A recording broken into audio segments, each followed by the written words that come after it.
Hello friends, स्वागत करता हूं आप सभी का। दोस्तों ईवीएस का आज का ये जो सेट है दोस्तों, इसमें आप लोग पास ही नहीं होंगे बल्कि आप लोग को सीटेट में अच्छा खासा नंबर भी दिलाएगा। क्योंकि दोस्तों यहां पर आप लोग को सिर्फ चुनिंदा प्रश्न ही देखने मिलेगा जो आप लोग के लिए बहुत इंपॉर्टेंट होने वाला है। तो चलिए दोस्तों वीडियो को करते हैं स्टार्ट। और ये आप लोग के लिए दोस्तों मॉक टेस्ट हो रहा है, तो मॉक टेस्ट में मैं ज़्यादा यहाँ पर एक्सप्लेन नहीं करने वाला हूँ। आप लोग अपने स्किल को यहाँ पर खुद ब खुद चेक कर सकते हैं। और लास्ट में दोस्तों बताइएगा कि आप लोग का 30 में से कितना सही होगा। चलिए दोस्तों वीडियो को करते हैं स्टार्ट। सवाल नंबर 1 में आप लोग का हाथी से संबंधित सवाल है। तो सवाल में है दोस्तों कि हाथियों के बारे में अलग अलग कथन है। पहला आप लोग का दिया हुआ है वे प्रतिदिन 20 किलो तक खा सकते हैं। 2 में दिया हुआ है दोस्तों उन्हें कीचड़ और पानी में खेलना पसंद है। तीसरा में दिया हुआ है वे बहुत आराम करते हैं। एंड चौथा में है दोस्तों वे कम सोते हैं। तो हाथी के बारे में सही कथन को पहचानना है। यहाँ पर दोस्तों आप लोग का पहला वाला जो दिया हुआ है कि वे प्रतिदिन 20 किलो तक खा सकते हैं। एक हाथी दोस्तों लगभग 100 किलो के आसपास खा सकते हैं, तो ये आप लोग का क्या हो जाएगा, रॉन्ग हो जाएगा। और हाथी को दोस्तों सबसे अच्छा खाना उसको लगता है पत्ती और टहनियाँ, ठीक है। दूसरा में दिया हुआ है उन्हें कीचड़ और पानी में खेलना पसंद है, ये इसका राइट हो जाएगा। तीसरा में दिया हुआ है वे बहुत आराम करते हैं, ये भी दोस्तों आप लोग का रॉन्ग हो जाएगा। चौथा में दिया हुआ है वे कम सोते हैं, ये आप लोग का सही हो जाएगा दोस्तों, क्योंकि एक हाथी दोस्तों लगभग 4 से 5 घंटा सोते हैं, ठीक है। तो यहाँ पर आप लोग का दूसरा और चौथा सही हो जाएगा, यानी ऑप्शन नंबर बी आप लोग का सही हो जाएगा, ठीक है, दूसरा और चौथा। अगला सवाल पे आते हैं क्वेश्चन नंबर 2। क्वेश्चन नंबर 2 में आप लोग का सवाल है कि यदि कोई व्यक्ति जो तैरना नहीं जानता, यानी जिसको स्विमिंग नहीं आता, तो गलती से मृत सागर में गिर जाए तो क्या होगा। तो दोस्तों सबसे पहले आप लोग मृत सागर के बारे में जान लीजिए। मृत सागर जिसको मौत का सागर और इंग्लिश में कहा जाता है दोस्तों इसको डेड सी। तो अगर कोई व्यक्ति गलती से भी दोस्तों मृत सागर में गिर जाएगा, तो वहाँ पर दोस्तों लवण की मात्रा यानी नमक की मात्रा इतना होता है कि वो वहाँ पर तैरते रहता है, ठीक है। लवण की मात्रा कितना पाया जाता है दोस्तों, लगभग 33% पाया जाता है नमक की मात्रा मृत सागर में। तो यहाँ पर आप लोग का ऑप्शन नंबर कौन सा हो जाएगा, ऑप्शन नंबर सी, ठीक है, उस पर तैरते रहता है। अगला सवाल पे आते हैं क्वेश्चन नंबर 3। क्वेश्चन नंबर 3 में सवाल है कि अंडे देने वाले जानवरों को क्या कहते हैं। बहुत बहुत इंपॉर्टेंट क्वेश्चन है। ऑप्शन में आप लोग का दिया हुआ है सर्वाहारी, ऑप्शन बी में है गवर्नर्स, सी में है दोस्तों डिम्ब पशु एंड डी में है आप लोग का बीवी पेरस। राइट आंसर हो जाएगा दोस्तों ऑप्शन नंबर सी, यानी अंडे देने वाले जानवरों को कहा जाता है दोस्तों डिम्ब पशु। जो अंडे देते हैं उसको क्या कहा जाता है, डिम्ब पशु। या तो दोस्तों हिंदी में इसका मीनिंग होता है अंड प्रजनक, ठीक है। और जो बच्चा पैदा करते हैं दोस्तों उसको कहा जाता है जरायुज। तो दोनों को आप लोग याद रखिएगा। अगला सवाल पाते हैं क्वेश्चन नंबर 4। क्वेश्चन नंबर 4 में आप लोग का सवाल है कि निम्नलिखित में से एक ऐसे जानवर का चयन करें, यानी ऐसे जानवर का सिलेक्ट करें जिसकी सुनने की शक्ति इतनी तीव्र हो कि वह पत्तों की सरसराहट और घास पर चलते जानवर की आवाज़ के बीच को अंतर कर सके। ऑप्शन में है हाथी, कुत्ता, चीता एंड घोड़ा। राइट आंसर हो जाएगा दोस्तों ऑप्शन नंबर सी, यानी चीता, ठीक है। कहीं कहीं दोस्तों आप लोग का चीता भी रहता है और कहीं कहीं आप लोग को बाघ भी देखने मिलता है। तो दोनों ऑप्शन आप लोग का नहीं देगा, या तो हो सकता है दोस्तों चीता भी दे सकता है या तो टाइगर यानी बाघ दे सकता है, ठीक है। तो ऑप्शन नंबर सी इस सवाल का क्या हो जाएगा, राइट आंसर। अगला सवाल पे आते हैं क्वेश्चन नंबर 5। क्वेश्चन नंबर 5 में आप लोग का सवाल है कि आपके दोस्त को चलने के लिए सहारे की जरूरत है, यानी जो दोस्त है दोस्तों वो यहाँ पे क्या है, सहारे की उसको जरूरत है, यानी वो दिव्यांग है, ठीक है। तो आप उसके साथ निम्नलिखित में से कौन सा खेल खेलेंगे। ऑप्शन में है कबड्डी, शतरंज, फुटबॉल एंड तैरना, यानी स्विमिंग। राइट आंसर हो जाएगा दोस्तों इस सवाल का ऑप्शन नंबर बी, यानी फ्रेंड के साथ दोस्तों हम लोग क्या कर सकते हैं, शतरंज का खेल आराम से खेल सकते हैं बिना हिचकिचाहट के, ठीक है। आगे बढ़ेंगे क्वेश्चन नंबर 6 की ओर, जो कि एक पहली आप लोग का दिया हुआ है और ये आप लोग का सीटेट में दोस्तों हर बार पूछा जाता है, ठीक है। तो निम्नलिखित वाक्यों को पढ़े और नीचे दिए गए विकल्पों में से पहचानें कि मैं कौन हूँ। मेरे सिर पर एक सीखा है, सब कहते हैं मैं सबसे अच्छा नाचता हूँ, मुझे अपनी पंखों पर गर्व है, बारिश से पहले मैं जोर से रोता भी हूँ। ऑप्शन में है कठफोड़वा, बुलबुल, मुर्गा एंड ऑप्शन डी में आप लोग का है मोर। राइट आंसर हो जाएगा दोस्तों इस सवाल का, यहाँ पे बात हो रहा है मोर का, यानी पीकॉक का, ठीक है। क्वेश्चन नंबर 7 पे आते हैं। क्वेश्चन नंबर 7 जो कि वेरी वेरी इंपॉर्टेंट है। तो आबू धाबी में सिर्फ रेतीली मिट्टी है, सही बात है। रेतीली मिट्टी के नीचे तेल पाया जाता है, ठीक है। तो आबू धाबी में क्या है दोस्तों, रेतीली मिट्टी बहुत ज़्यादा पाया जाता है और रेतीली मिट्टी होने के कारण दोस्तों उसके नीचे में क्या पाया जाता है, तेल पाया जाता है। यहाँ पेट्रोल जो है पानी से भी सस्ता है। पेड़ों के नाम पर यहाँ सिर्फ एक ही तरह का पेड़ पाया जाता है। क्या आप बता सकते हैं कि यहाँ कौन सा पौधा पाया जाता है। ऑप्शन में आप लोग का है पान, ऑप्शन बी में है खजूर, ऑप्शन सी में है दोस्तों कटहल एंड डी में है बलूत। राइट आंसर हो जाएगा इस सवाल का ऑप्शन नंबर बी, यानी आबू धाबी में दोस्तों रेतीली मिट्टी होने के कारण वहाँ पर खजूर की पेड़ जो है होता है दोस्तों, बहुत ही ज़्यादा मात्रा में पाया जाता है। तो ऑप्शन नंबर बी इस सवाल का क्या हो जाएगा राइट आंसर। क्वेश्चन नंबर 8 पे आते हैं। क्वेश्चन नंबर 8 में आप लोग का सवाल है कि घर की छत बनाने के लिए किस सामग्री का उपयोग किया जाता है। ऑप्शन में है एस्बेस्टस सीट, ऑप्शन बी में है पत्थर की पट्टी, सी में है दोस्तों ठोस एंड डी में है ऊपर के सभी। तो घर की छत बनाने के लिए दोस्तों इन सारी सामग्री का उपयोग किया जाता है, यानी यूज किया जाता है। तो ऑप्शन नंबर डी के साथ आप लोग चले जाइए, यानी ऊपर के सभी इस सवाल का क्या हो जाएगा राइट आंसर। क्वेश्चन नंबर 9 पे आते हैं। क्वेश्चन नंबर 9 में आप लोग का सवाल है कि कृतिका एक ट्रेवल ब्लॉगर है और अक्सर देश के एक हिस्से से दूसरे हिस्से में जाती रहती है। वो अपने नए प्रोजेक्ट के लिए कच्छ के रण से अरुणाचल प्रदेश के तवांग तक की यात्रा करने की योजना बना रही है, यानी प्लान बना रही है। वह निम्नलिखित में से किस राज्य से नहीं गुजरेगी। ऑप्शन में है झारखंड, पश्चिम बंगाल, दिल्ली एंड मध्य प्रदेश। तो दोस्तों इनमें से इसका राइट आंसर हो जाएगा ऑप्शन नंबर सी, यानी दिल्ली। तो दिल्ली दोस्तों कच्छ के रण और अरुणाचल प्रदेश के बीच में नहीं आता है, इसीलिए दोस्तों इस सवाल का राइट आंसर हो जाएगा आप लोग का न्यू दिल्ली। क्वेश्चन नंबर 10 पे आते हैं। क्वेश्चन नंबर 10 में आप लोग का सवाल है कि राहुल बीन बजाकर सांपों को नचाता है। सही है, उसने यह कला अपने परिवार के सदस्यों से सीखी है। उन्हें कालबेलिया के नाम से जाना जाता है। वे किस समुदाय से है, यानी वे किस समुदाय से बिलोंग करते हैं। ऑप्शन में है चांगपा जनजाति, ऑप्शन बी में है भील समुदाय, सी में है राजस्थान का एक सपेरा समुदाय एंड डी में है दोस्तों आदिवासी समुदाय। तो राहुल जो है यहाँ पे दोस्तों वो राजस्थान का एक सपेरा समुदाय से बिलोंग करता है, जिन्हें कालबेलिया के नाम से भी जाना जाता है। तो ऑप्शन नंबर सी इस सवाल का राइट आंसर हो जाएगा। क्वेश्चन नंबर 11 पे आते हैं। क्वेश्चन नंबर 11 आप लोग का पैडागोजी से संबंधित सवाल है। तो सवाल में है कि श्री अनिरुद्ध जो विज्ञान पृष्ठभूमि से अतिथि शिक्षक है, ठीक है, एक दिन कक्षा 5 में एक सत्र लेते हैं, यानी कक्षा में क्या करते हैं दोस्तों वे पढ़ाते हैं, सत्र लेते हैं, जहां वे पानी को एक तरल पदार्थ कहते हैं। तो वाटर को क्या कह रहे हैं दोस्तों एक लिक्विड कहते हैं, ठीक है। जबकि अगले दिन उनके नियमित शिक्षक इसे एक संसाधन कहते हैं, यानी रिसोर्स कहते हैं। उपयुक्त संदर्भ में निम्नलिखित में से कौन सा कथन यहाँ पर सही है। ऑप्शन में है ईवीएस विज्ञान और सामाजिक विज्ञान दोनों से संबंधित है, ऑप्शन बी में है ईवीएस विज्ञान और गणित से संबंधित है, सी में है दोस्तों पर्यावरण अध्ययन यानी ईवीएस हिंदी और विज्ञान से संबंधित है एंड डी में है ईवीएस अंग्रेजी और सामाजिक विज्ञान से संबंधित है। तो दोस्तों इनमें से इसका राइट आंसर हो जाएगा ऑप्शन और पहला, यानी ईवीएस, जो कि साइंस और सोशल साइंस दोनों से ही रिलेटेड हैं, यानी संबंधित है। तो ऑप्शन नंबर पहला इस सवाल का राइट आंसर हो जाएगा। क्वेश्चन नंबर 12 पे आते हैं। क्वेश्चन नंबर 12 में सवाल है कि मैं एक ऐसे राज्य के वन क्षेत्र में रहता हूं जहां खेती की जमीन पर सभी का अधिकार है। सही बात है, लेकिन खेती के लिए किसे कितनी जमीन दी जाएगी इसका फैसला लॉटरी से होता है। मैं किस राज्य में रहता हूं। ऑप्शन में है छत्तीसगढ़, झारखंड, उत्तराखंड एंड मिजोरम।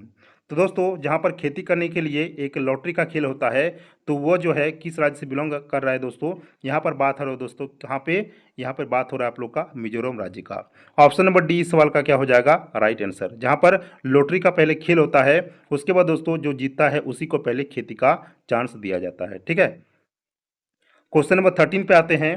13 में आप लोग का सवाल है कि आप सोहना गांव के निवासी हैं। सही बात है, आपके परिवार के सदस्य हर सुबह कमरे के फर्श को गोबर और मिट्टी के मिश्रण से लीपते हैं, वे ऐसा क्यों करते हैं। ऑप्शन में है घर के फर्श पर कीड़े नहीं लगते, ऑप्शन बी में है घर का फर्श मजबूत बनता है, सी में है घर का फर्श चिकना हो जाता है एंड डी में दोस्तों घर में समृद्धि आती है। राइट आंसर हो जाएगा दोस्तों ऑप्शन और पहला, यानी घर के फर्श पर कीड़े नहीं लगते हैं, ठीक है। तो कमरे के फर्श को गोबर मिट्टी के मिश्रण से इसीलिए लिपा जाता है दोस्तों क्योंकि जो फर्श होते हैं उस पर कीड़े नहीं लगते हैं, दूर भागते हैं कीड़े। क्वेश्चन नंबर 14 पे आते हैं। क्वेश्चन नंबर 14 में आप लोग का सवाल है कि लेह के ठंडे रेगिस्तानी इलाकों में बने घरों से संबंधित कथन निम्नलिखित है। दिए गए कोड की सहायता से सही उत्तर चुनें। पहला आप लोग का दिया हुआ है ए नंबर में वे पत्थरों से बने हैं, बी में दिया हुआ है भूतल का उपयोग आमतौर पर जानवरों को रखने के लिए किया जाता है, और सी में दोस्तों दिया हुआ है वेंटिलेशन के लिए भूतल पर खिड़कियां बनाई गई है। राइट आंसर हो जाएगा दोस्तों कौन सा, ऑप्शन नंबर पहला, यानी ए और बी आप लोग का यहाँ पे सही हो जाएगा। ऑप्शन नंबर सी जो कि वेंटिलेशन के लिए भूतल पर खिड़कियां बनाई गई है, ये आप लोग का क्या हो जाएगा रॉन्ग हो जाएगा। तो ऑप्शन नंबर पहला आप लोग का क्या हो जाएगा यहाँ पे सही। क्वेश्चन नंबर 15 पे आते हैं।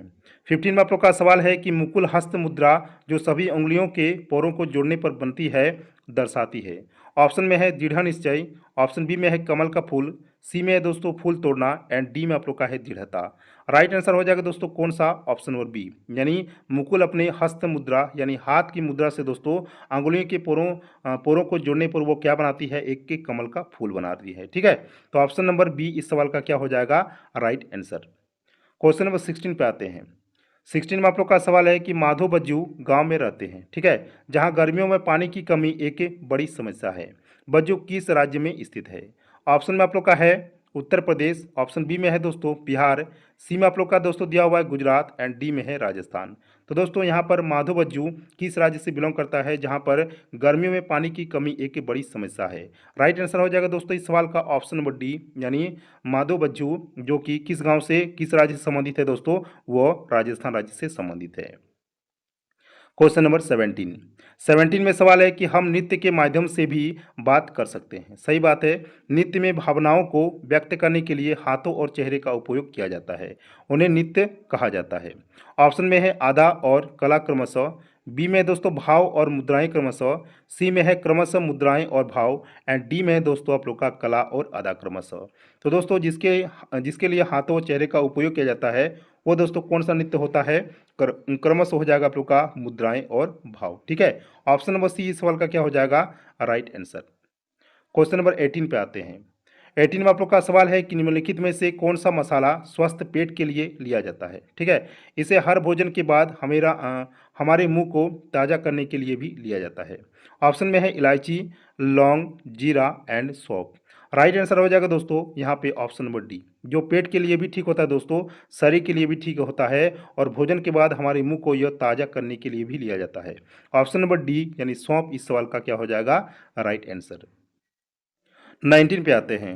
19 में आप लोग का सवाल है दोस्तों कि शैवाल एक प्रकार का पौधा के बारे में निम्नलिखित कथनों पर विचार करें।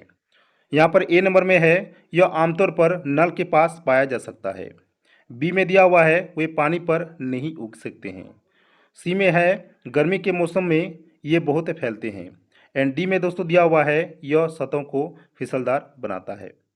दोस्तों यहाँ पर आप लोग का ए और डी क्या हो जाएगा सही हो जाएगा, बाकी आप लोग का ऑप्शन जो है बाकी आप लोग का बी और सी क्या हो जाएगा दोस्तों रॉन्ग हो जाएगा, यानी आप लोग का ऑप्शन नंबर डी आप लोग का यहाँ पे सही हो जाएगा। ये आमतौर पर नल के पास पाया जा सकता है और यह सतह को क्या करता है दोस्तों फिसलदार बनाता है। ठीक है, ऑप्शन नंबर डी इस सवाल का क्या हो जाएगा राइट आंसर। क्वेश्चन नंबर 20 पे आते हैं। 20 में आप लोग का सवाल है कि जसकीरत के घर के पास एक तालाब है। सही बात है, तालाब के चारों ओर पानी से भरे गड्ढे हैं। ठीक है, उसके इलाके में निम्नलिखित में से कौन सी बीमारी फैलने की संभावना है? ऑप्शन में है एलर्जी, ऑप्शन बी में है मलेरिया, सी में है खून की कमी एंड डी में है दोस्तों दस्त। राइट आंसर हो जाएगा इस सवाल का दोस्तों ऑप्शन नंबर बी, यानी उसे मलेरिया होने का चांस सबसे ज़्यादा है यहाँ पे। तो ऑप्शन नंबर बी इस सवाल का क्या हो जाएगा राइट आंसर। क्वेश्चन नंबर 21 में सवाल है कि सुंदरबन डेल्टा मध्य प्रदेश के संदर्भ में किस दिशा में स्थित है? ऑप्शन में है उत्तर, पूर्व, दक्षिण एंड पश्चिम। राइट आंसर हो जाएगा दोस्तों इस सवाल का ऑप्शन नंबर बी, यानी सुंदरबन डेल्टा मध्य प्रदेश के संदर्भ में पूर्व दिशा में स्थित है। ठीक है, चलिए क्वेश्चन नंबर 22। क्वेश्चन नंबर 22 में सवाल है कि एक अच्छे पड़ोसी को यह नहीं करना चाहिए कि क्या नहीं करना चाहिए दोस्तों, कि सभी से बातें करें, दूसरों की मदद करें, सुख दुख में भागीदार होना एंड डी में दोस्तों अपने आप को अपने पास रखना। ये दोस्तों आप लोग का रॉन्ग हो जाएगा ऑप्शन नंबर डी, यानी एक अच्छे पड़ोसी को दोस्तों अपने आप को अपने पास नहीं रखना चाहिए, यानी अपने तक ही इसको सीमित में नहीं रखना चाहिए। तो ऑप्शन नंबर डी इस सवाल का क्या हो जाएगा राइट आंसर। क्वेश्चन नंबर 23 पर आते हैं। क्वेश्चन नंबर 23 में सवाल है कि निम्नलिखित में से कौन सा युग्म यहाँ पर सुमेलित नहीं है? ऑप्शन में है मधुमक्खी छत्ता, पक्षी घोंसला, शेर मांद एंड सांप वृक्ष। राइट आंसर हो जाएगा दोस्तों इस सवाल का ऑप्शन नंबर डी, जो कि गलत है। ठीक है, सांप वृक्ष में नहीं पाया जाता है। Question number 24।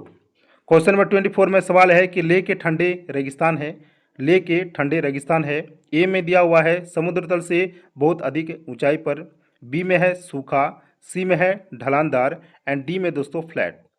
तो यहाँ पर इसका राइट आंसर हो जाएगा दोस्तों ऑप्शन नंबर सी, यानी यहाँ पर आप लोग का ए, बी और डी आप लोग का सही हो जाएगा। सी आप लोग का ढलानदार है, ये आप लोग का दोस्तों रॉन्ग हो जाएगा। तो लेके ठंडे रेगिस्तान यहाँ पर ढलानदार नहीं है, बल्कि समुद्र तल से ये बहुत अधिक ऊंचाई पर है, सूखा है और फ्लैट है। तो आप लोग का ए, बी और डी आप लोग का क्या हो जाएगा यहाँ पे राइट आंसर। क्वेश्चन नंबर 25 पे आते हैं। क्वेश्चन नंबर 25 आप लोग के लिए बहुत बहुत इंपॉर्टेंट सवाल है। तो 25 में आप लोग क्या क्या है कि वे गतिविधियां जिनके लिए पानी की आवश्यकता होती है। ठीक है, यहाँ पर आप लोग एक एक करके देखते चलिए दोस्तों, जिसमें पानी की आवश्यकता होती है। खेलना, गाना, नाव चलाना, लिखना, चाय बनाना, आटा गूंथना, पंखा चलाना, चित्र बनाना, पौधे उगाना। ठीक है, तो यहाँ पर दोस्तों इनमें से कौन कौन सा ऐसा है जिसमें पानी की जरूरत होता है। तो पहला आप लोग का हो जाएगा दोस्तों 3 नंबर में। ठीक है, ये आप लोग का नाव चलाना में होता है। ठीक है, उसके बाद दोस्तों आप लोग का क्या हो जाएगा 5 में आप लोग का दिया हुआ है चाय बनाना, जिसमें पानी की ज़रूरत है। उसके बाद आप लोग का हो जाएगा दोस्तों 6 नंबर में आटा गूंथना, इसमें भी आप लोग का सही हो जाएगा। उसके बाद आप लोग का हो जाएगा दोस्तों 8 नंबर चित्र बनाना यानी पेंटिंग करना, जिसमें दोस्तों उसमें भी क्या होता है पानी की आवश्यकता होता है। एंड पौधे उगाना, ये भी दोस्तों आप लोग का सही हो जाएगा, जिसमें पानी की जरूरत होता है। ठीक है, तो आप लोग का हो जाएगा दोस्तों 3, 5 और 6, 8 और 9। ठीक है, तो ऑप्शन नंबर डी इस सवाल का क्या हो जाएगा दोस्तों राइट आंसर। चलिए आगे बढ़ते हैं क्वेश्चन नंबर 26 की ओर। 26 में सवाल है कि कक्षा 5 में ब्लो कोल्ड कहानी भारत के किस पूर्व राष्ट्रपति द्वारा लिखी गई है। ऑप्शन में है doctor APJ Abdul Kalam, B में है डॉक्टर जाकिर हुसैन, सी में है दोस्तों सर्वपल्ली राधाकृष्णन एंड डी में है यहाँ पे doctor Rajendra Prasad. Right answer हो जाएगा इस सवाल का ऑप्शन नंबर बी, यानी दोस्तों ये वाला किताब लिखा गया है, ये वाला कहानी लिखा गया है डॉक्टर जाकिर हुसैन के द्वारा। क्वेश्चन नंबर 27 पे आते हैं।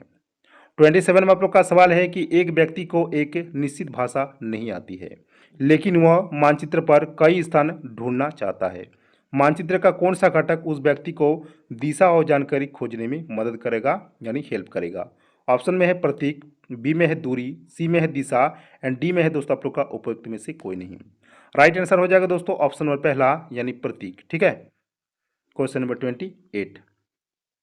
28 में सवाल है कि रात्रि आकाश में आप किसी तारे और कृत्रिम उपग्रह के बीच अंतर कैसे करेंगे। इसकी चमक से, इसकी गति से, इसके आकार से या फिर इसके रंग से। राइट आंसर हो जाएगा दोस्तों ऑप्शन नंबर बी, यानी इसकी गति से हम क्या करेंगे दोस्तों अंतर को ढूंढ पाएंगे। ठीक है, क्वेश्चन नंबर 29 की ओर आते हैं। क्वेश्चन नंबर 29 में सवाल है कि एक जैव रासायनिक यौगिक जो आसानी से ऑक्सीजन के साथ संयोजित होता है और इसे पूरे मानव शरीर में वितरित करता है, वो है क्लोरीन, यूरिया, हीमोग्लोबिन एंड पानी। राइट आंसर हो जाएगा दोस्तों इस सवाल का ऑप्शन नंबर सी, यानी यहाँ पर बात हो रहा है दोस्तों हीमोग्लोबिन का, जो पूरे मानव शरीर में वितरित करता है। क्वेश्चन नंबर 30 और यही दोस्तों इस वीडियो का लास्ट सवाल होने वाला है। तो 30 नंबर में आप लोग का है कि कक्षा में पर्यावरण विज्ञान यानी ईवीएस पढ़ाने के लिए एक शिक्षक को कौन सी सर्वोत्तम रणनीति अपनाना चाहिए। ऑप्शन में है विचार युग्मन विनिमय तकनीक, ऑप्शन बी में है उच्च स्तरीय सोच, सी में है गतिविधि आधारित शिक्षा एंड डी में दोस्तों पूछताछ आधारित दृष्टिकोण। राइट आंसर हो जाएगा इस सवाल का दोस्तों ऑप्शन नंबर डी, यानी पर्यावरण विज्ञान पढ़ाने के लिए दोस्तों एक टीचर को पूछताछ आधारित दृष्टिकोण जो है यह रणनीति सबसे अपनानी चाहिए। ठीक है, तो यह रणनीति जो है दोस्तों सर्वोत्तम रणनीति है और ये इस प्रकार के दृष्टिकोण एक शिक्षक को भी रखना चाहिए। तो दोस्तों यहाँ पर आप लोग का 30 इंपॉर्टेंट सवाल मैंने करा दिए। अब दोस्तों आप लोग अपना ईमानदारी से बताइए कि आप लोग का अगर 20 प्लस भी आप लोग का यहाँ पे नंबर आ जाता है तो ईवीएस में दोस्तों आप लोग का तैयारी जो है अच्छा खासा होके रखा है। चलिए दोस्तों मिलते हैं नेक्स्ट वीडियो में किसी और नए टॉपिक के साथ, तब तक के लिए जय हिंद, वंदे मातरम।